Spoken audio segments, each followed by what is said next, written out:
함께 기도하심으로 1월 26일 매일 주신 기도회를 시작하겠습니다.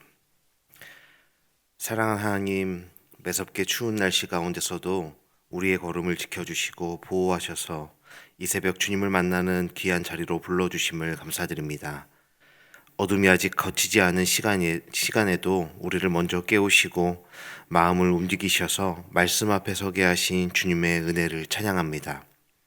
차가운 공기 속에서도 우리의 생명과 호흡을 붙드시는 주님을 신뢰하며 오늘도 변함없이 우리를 인도하시는 주님과 동행하며 이 귀한 하루를 시작하게 하여 주시옵소서. 하나님 아버지, 우리의 삶을 돌아보면 참으로 부족하고 연약함을 고백할 수밖에 없습니다. 하루의 모든 순간을 주님께 드리는 거룩한 예배자로 살아가라 하셨지만 우리는 여전히 일상의 시간을 쉽게 흘려보내며 예배자로 살아내지 못했음을 회개합니다. 신앙의 시간이 쌓여갈수록 우리의 신앙이 깊어진다 말하고 있지만 정작 우리의 중심에는 하나님보다 나의 존재가 더 커져가고 있고 하나님의 뜻보다 나의 뜻을 쫓아 살아가고 있는 모습들을 정직히 고백합니다. 듣는 말씀과 사는 말씀이 삶이 일치하지 못했던 우리의 믿음 없음을 회개하오니 긍휼히 여겨주시고 용서하여 주옵소서. 자비로우신 하나님 아버지, 이 시간 우리 교회 어르신들을 위해 기도합니다. 추운 날씨 속에서도 그들의 몸과 마음을 지켜주시고 걸음마다 안전을 허락하여 주옵소서. 작은 불편과 연약함까지도 주님께서 살피셔서 오늘 하루도 평안히 지낼 수 있도록 은혜를 더하여 주옵소서. 또한 발걸음을 재촉하며 각자의 삶의 자리로 나아가는 우리 교우들을 기억하여 주옵소서. 쉼과 여유보다 치열함으로 하루를 살아내야 하는 현실 속에서 몸과 마음이 지쳐있는 이들을 주님께서 위로하여 주시고 그 고단함을 홀로 감당하지 않도록 주의 손으로 붙드시고 도와주시며 지켜 보호하여 주옵소서. 주님, 이 새벽에 드려지는 예배를 주님께 올려드립니다. 오늘 우리에게 허락하실 말씀을 통해 하나님의 마음과 뜻을 더 깊이 알게 하시고 듣는 말씀에 머무르지 않고 순종의 삶으로 이어지게 하옵소서. 이 자리에 함께 모여 기도하는 예배자들 뿐 아니라 각자의 가정에서, 출근길에서, 일상의 자리에서 영상으로 말씀을 듣는 모든 주님의 자녀들과도 함께하여 주셔서 같은 은혜, 같은 말씀으로 이 귀한 하루를 살아가게 하옵소서. 오늘도 마음을 열어 성령 하나님을 우리 마음 가운데 초청하오니 주님, 이 시간 주님의 뜻을 더 깊이 알아가는 귀한 시간 되도록 우리와 함께하여 주옵소서. 감사드리며 우리의 주인 되신 예수님의 이름으로 기도드립니다. 아멘. 오늘 함께 나눌 우리에게 주시는 하나님의 말씀은 창세기 19장 1절에서 11절까지의 말씀입니다. 창세기 19장 1절로 11절 말씀 저와 여러분이 한 절씩 교독하시고 11절 말씀은 합독하도록 하겠습니다. 저녁 때 그 두 천사가 소돔에 이르니 마침 롯이 소돔 성문에 앉아 있다가 그들을 보고 일어나 영접하고 땅에 엎드려 절하며 이르되 내 주여 돌이켜 주영의 집으로 들어와 발을 씻고 주무시고 일찍이 일어나 갈 길을 가소서. 그들이 이르되 아니라 우리가 거리에서 밤을 새우리라. 롯이 간청함에 그제서야 돌이켜 그 집으로 들어오는지라 롯이 그들을 위하여 식탁을 베풀고 무교병을 구우니 그들이 먹으니라. 그들이 눕기 전에 그 성사람 곧 소돔 백성들이 노소를 막론하고 원근에서 다 모여 그 집을 에워싸고 롯을 부르고 그에게 이르되 오늘 밤에 내게 온 사람들이 어디 있느냐 이끌어내라 우리가 그들을 상관하리라. 롯이 문 밖에 무리에게로 나가서 뒤로 문을 닫고 이르되 청하노니 내 형제들아 이런 악을 행하지 말라. 내게 남자를 가까이 하지 아니한 두 딸이 있노라. 청하건대 내가 그들을 너희에게로 이끌어내리니 너희 눈에 좋을 대로 그들에게 행하고 이 사람들은 내 집에 들어왔은즉 이 사람들에게는 아무 일도 저지르지 말라. 그들이 이르되 너는 물러나라. 또 이르되 이 자가 들어와서 거류하면서 우리의 법관이 되려 하는도다. 이제 우리가 그들보다 너를 더 헤아리라 하고 롯을 밀치며 가까이 가서 그 문을 부수려고 하는지라. 그 사람들이 손을 내밀어 롯을 집으로 끌어들이고 문을 닫고 함께 읽겠습니다. 문 밖에 무리를 대소를 막론하고 그 눈을 어둡게 하니 그들이 문을 찾느라고 헤매었더라. 아멘.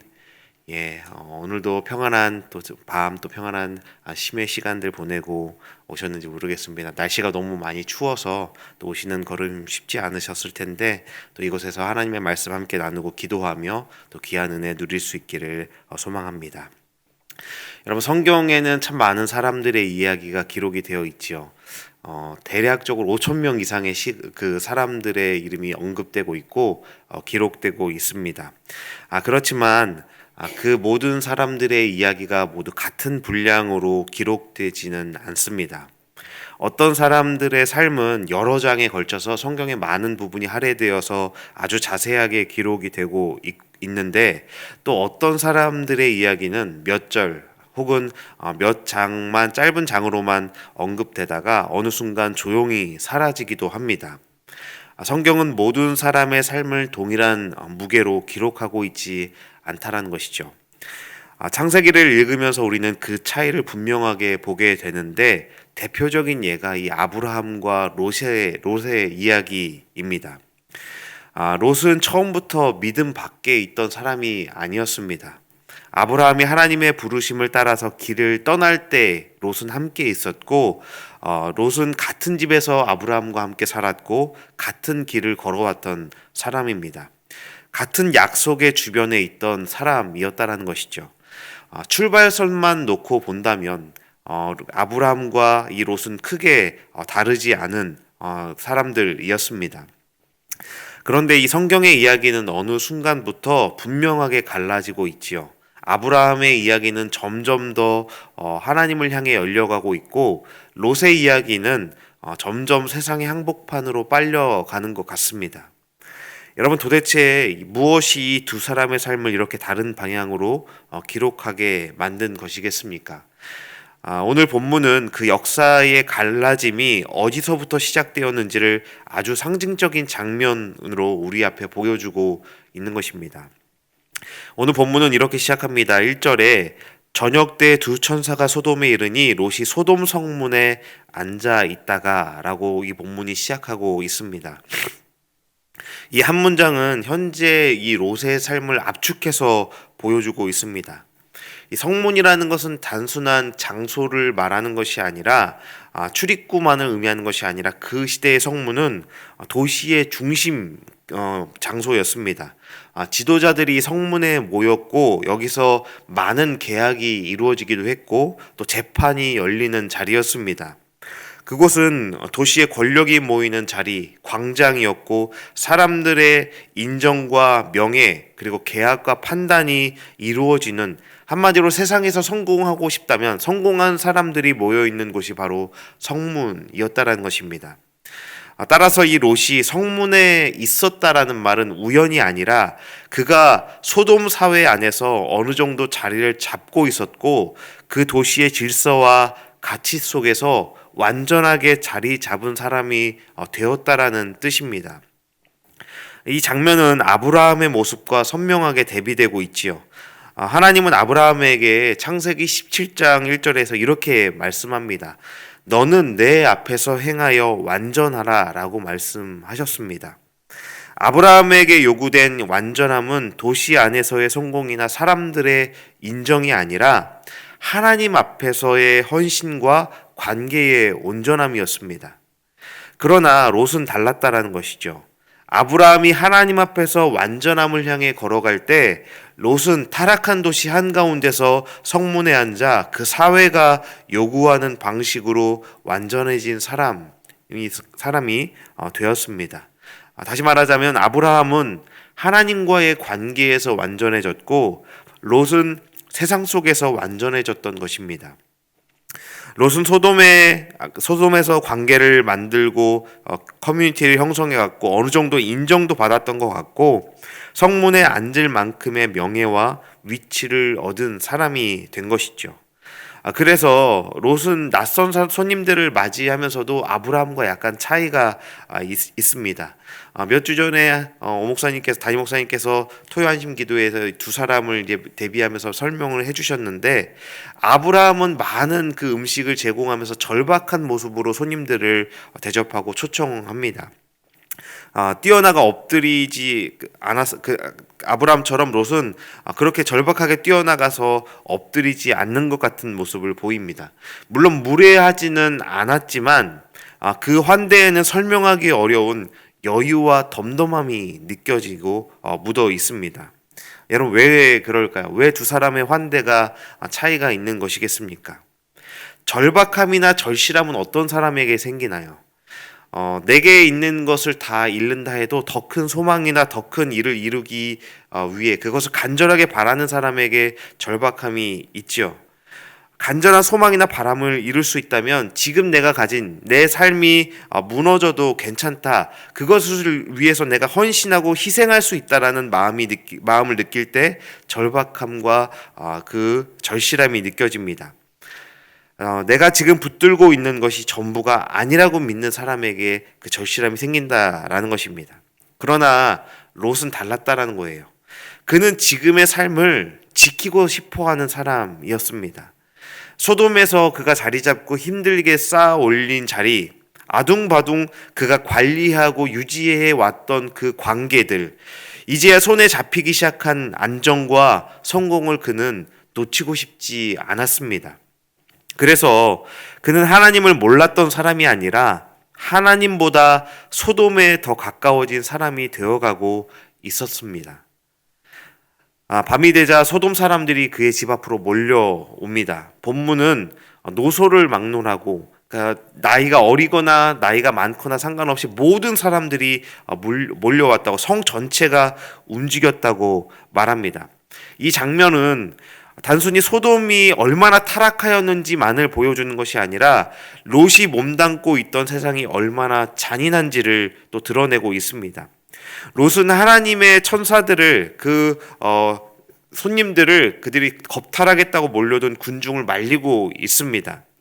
그런 롯을 향해 소돔 사람들이 이렇게 말해요. 19장 9절 말씀에 이 자가 들어와서 우거하면서 우리의 상전이 되려 하였다라고 말하고 있습니다. 이 자가 들어와서 우리 가운데 거류하면서 우리의 상전이 되려 하는구나 라고 얘기를 하고 있죠. 여러분, 이 말 속에는 이 성 사람들의 속마음이 드러나고 있어요.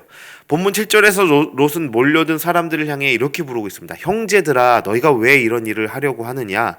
형제들아 라고 롯은 그들을 생각하고 있지만, 이 사람들은 롯을 동료로 여기고 있지 않습니다. 형제가 아닌 것이죠. 이 사람이 거류민으로서 우리의 법관이 되려 하는구나, 우리를 재판을 하려 하는구나 라고 롯을 평가하고 있습니다.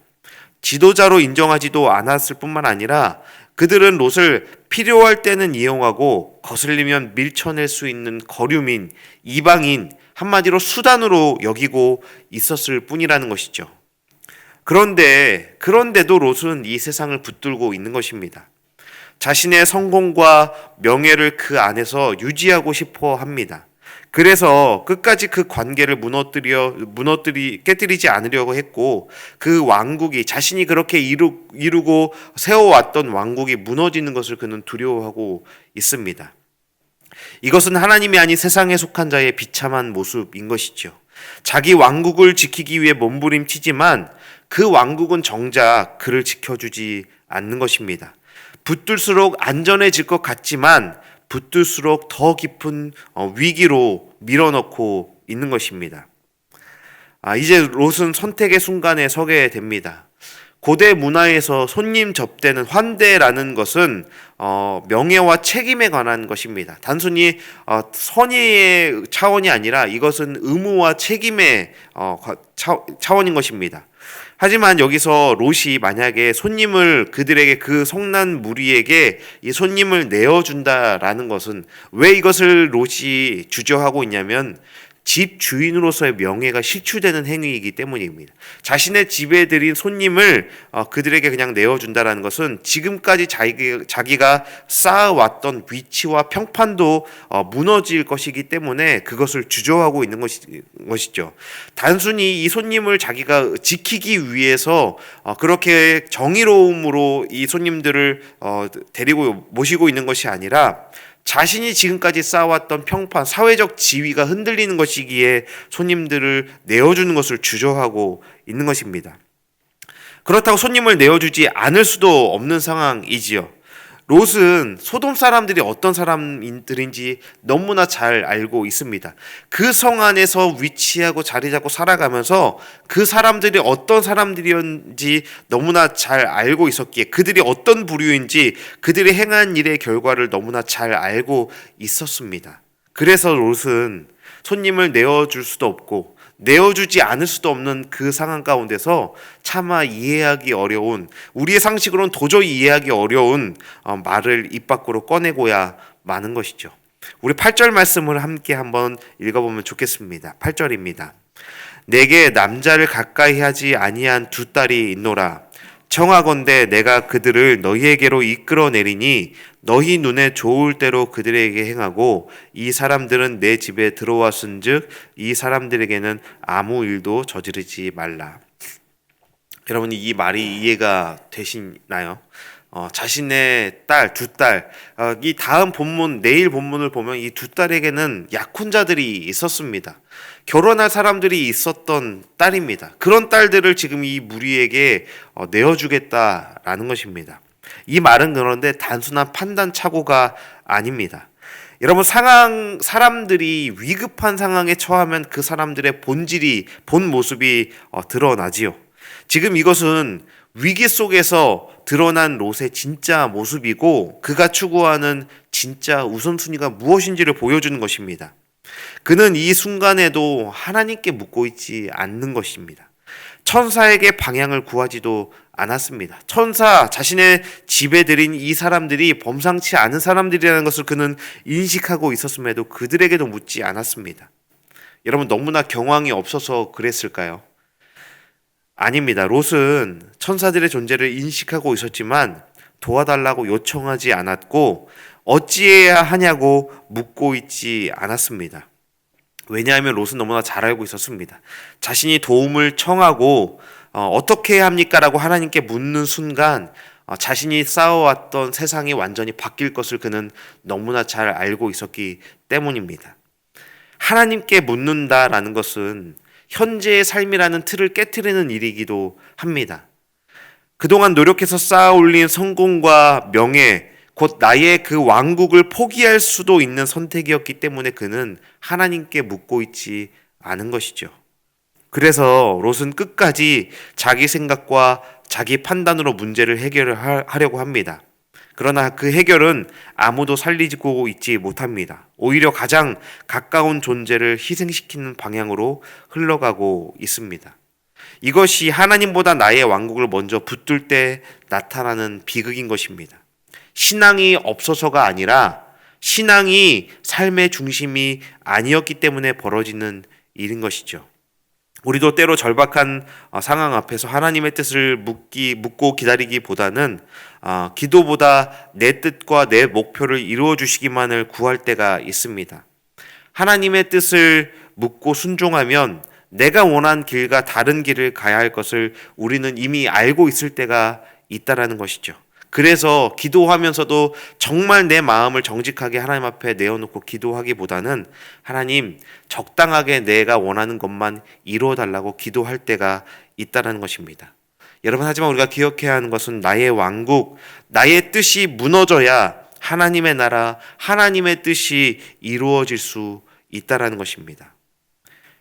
그렇게 상황은 파국 직전으로 치닫습니다. 롯의 선택은 아무도 지켜주지 못했고 악은 더 밀고 들어옵니다.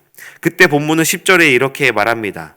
그 사람들이 손을 내밀어 롯을 집으로 끌어들이고 문을 닫고 라고 기록되어 있습니다. 여기서 비로소 하나님이 개입하십니다. 롯이 아니라 하나님이 움직이는 순간입니다. 문이 닫히자 상황이 바뀝니다. 문 밖의 악은 그대로 있지만 문이 닫히자 더 이상 그 악은 안으로 들어오지 못합니다. 여러분, 이 장면은 낯설지 않은 장면이에요.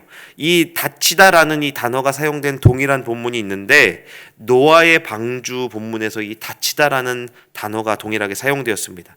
창세기 7장 16절에서 여호와께서 그를 위하여 문을 닫으시니라라는 기록이 있습니다.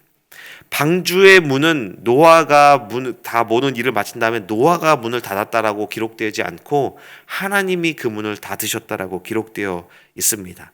그 문이 닫히자 세상은 심판으로 무너지고 다 사라졌지만 방주 안은 가장 안전한 공간이 되었습니다. 롯의 집에서도 동일한 것이죠. 롯은 문을 열어두려 했지만 세상을 단절하지 못하고 문을 열어두려 했지만 하나님은 그 문을 닫으심으로 그를 살리고 있는 것입니다. 하나님은 항상 길을 여시는 분만은 아닙니다. 하나님은 우리를 보호하시기 위해 때로는 우리의 문을 닫으실 때도 있다라는 것입니다. 그렇기에 닫힘은 실패가 아니고 닫힘은 버림이 아닙니다. 하나님이 닫으셨다면 그 닫힘은 은혜의 경계선인 것입니다. 사랑하는 여러분, 오늘 이 본문은 롯의 실패를 들춰내서 우리를 정죄하려는 말씀이 아닙니다. 이 이야기가 우리에게 불편함을 주는 이유는 롯의 모습 속에서 어쩌면 우리 자신의 모습을 발견하기 때문일지도 모릅니다.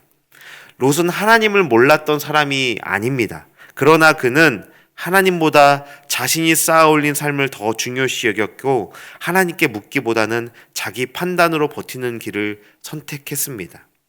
그가 끝까지 붙들고 놓지 않으려 했던 나의 왕국은 결국 그를 지켜주지 못했고 오히려 그를 더 깊은 위기로 몰아넣고 말았습니다. 그러나 오늘 말씀은 그 모든 실패의 자리에서도 롯을 버려두지 않으시는 하나님을 보여주고 있습니다. 롯이 끝까지 열어두려 했던 문을 하나님이 닫으심으로 그를 살리셨기 때문입니다.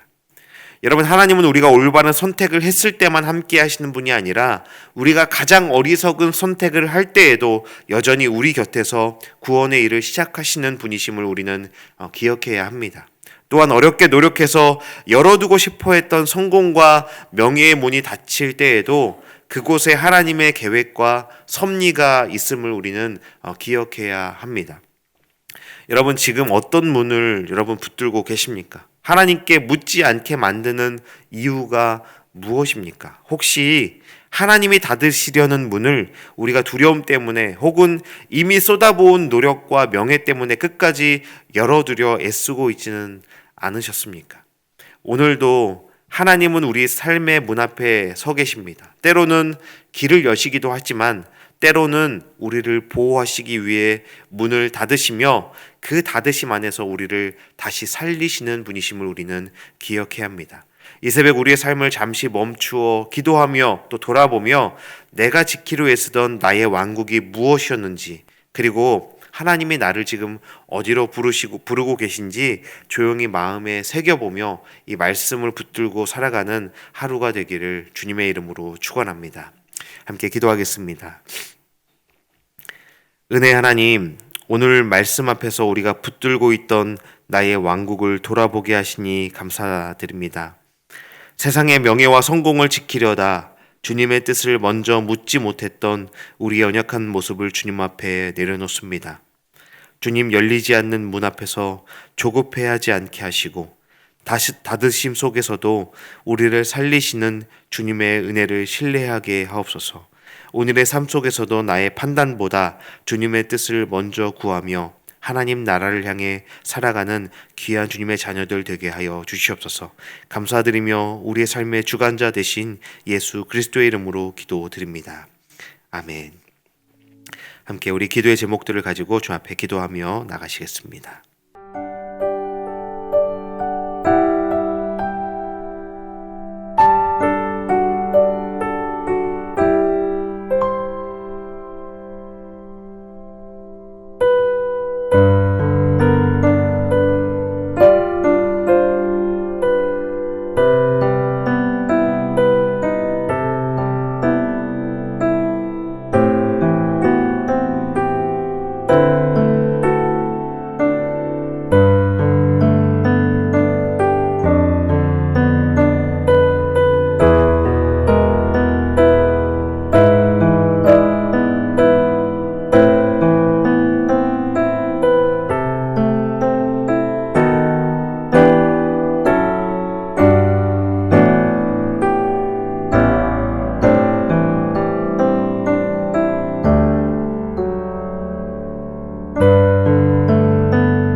주